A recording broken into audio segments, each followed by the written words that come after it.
The next day, 2 p.m. on December 7th, 2011, the first of 4 cruise missiles to hit the Washington, D.C. area exploded about 500 feet above the White House. 1600 Pennsylvania Avenue was vaporized. 3 other missiles reached their destination shortly thereafter. One over the Pentagon, one over the Capitol, one over the FBI. In a matter of minutes, 100,000 people were dead or dying in Washington, D.C. The United States government had been decapitated.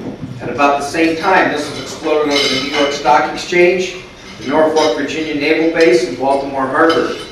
On the West Coast, the same type of short-range nuclear cruise missiles exploded over Los Angeles and the Silicon Valley of Santa Clara County.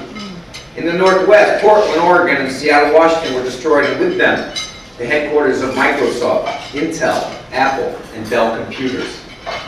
The missiles were less than 20 feet long and only about 18 inches in diameter, powered by small, fuel-efficient octane turbofans painted in light blue and light gray, flying at low altitude to avoid detection. They were state-of-the designs 4 years before. In January 2007, the administration, the National Nuclear Security Agency had been, the administrator of the National Nuclear Security Agency had been fired because of the theft scandals. But now, 4 years later, it became apparent the action was too little and too late. The attacks came from fishing trawlers using launch tubes that could be dismantled and stored in the holds under the ice and fish. The platform prototype for the launches had been tested and used extensively by Hamas and Hezbollah in 2006 and 2007 when they launched the rockets from the Gaza Strip in Lebanon into Israel. By 2011, the launch platforms were perfected and the nuclear capability was in place, UN resolutions notwithstanding. As soon as each boat had launched its pair of missiles, the crew abandoned each trawler and quickly moved into rubber inflatable boats. As the last man climbed aboard each Zodiac, a timer was started on the explosive devices rigged in the bilge of each trawler. 5 miles away and 30 minutes later, each crew member was now climbing up the nets on the side of a small Liberian freighter, where each man was issued new identification as the ship's crew. The rubber inflatables were shot and sunk, and at the same time, the charges placed in the bilges of each of the fishing trawlers exploded, sending any evidence of the attacks to the bottom of the ocean. With no obvious enemy to blame, with discourse about radical Islam having been declared inappropriate at best or at worst as hate speech, fingers pointed in every direction.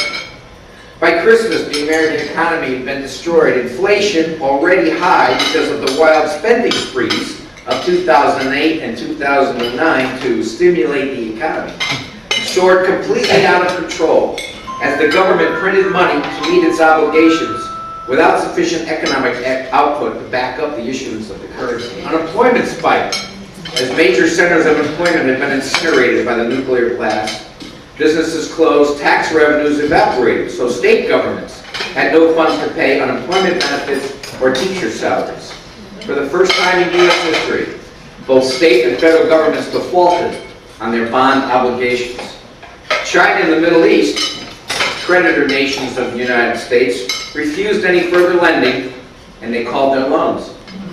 With the New York Stock Exchange gone, stock trading came to a halt. Stock values plummeted further.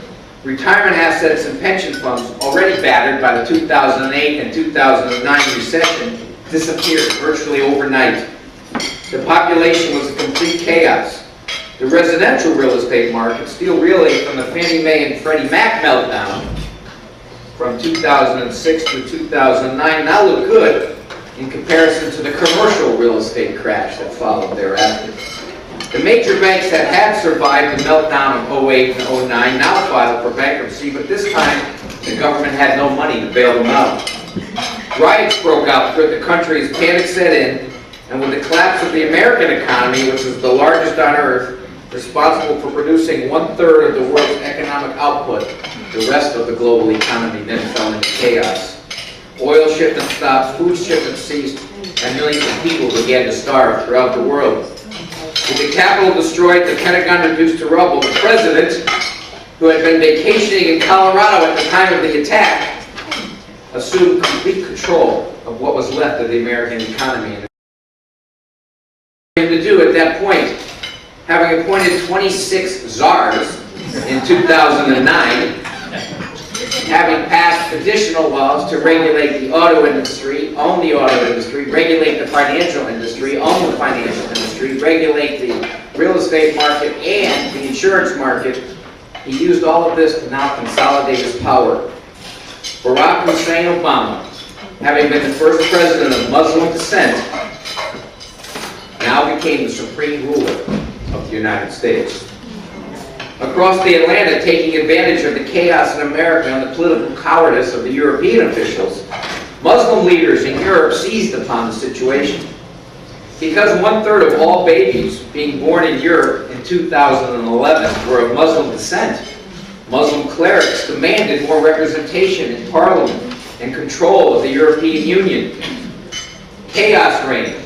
The great riots of 2006 that took place in France, well, they were repeated in 2011, except this time all of Western Europe fell under martial law. Faced with economic collapse, the established order capitulated. Muslim leaders assumed control of the government, the educational institutions, and the press.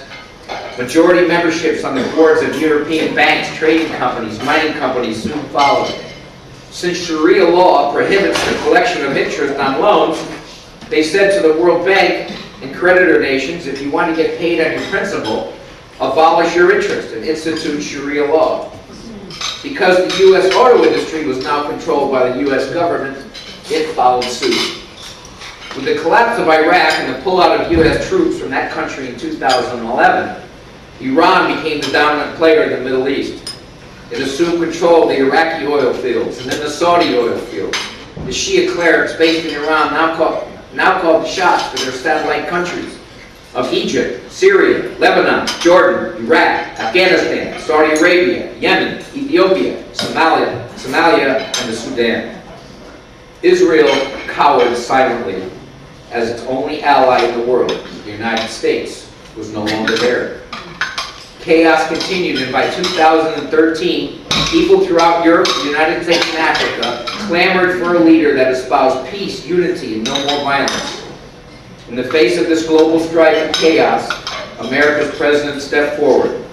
He called for peace, and that America would unilaterally disarm as a gesture of goodwill.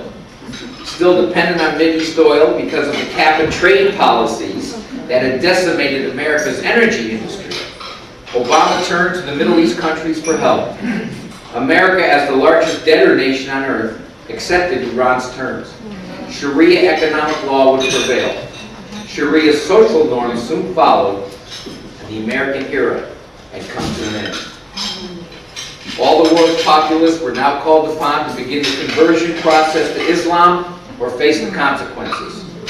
The American president, Barack Obama, readily agreed. Most of the American people facing unemployment, chaos, starvation, and the end of life as they have known it went along. After voting for a president who reminded them throughout the campaign and after his election that they were all citizens of the world, that America was no longer a Christian nation, and that it was time to break down walls between all nations, all peoples, and all religion, it seemed almost preordained. Planet Earth began a descent into a long, dark night. However, ladies and gentlemen, there's a happy ending in the book, but you're going to have to pre-order it to find out what it is.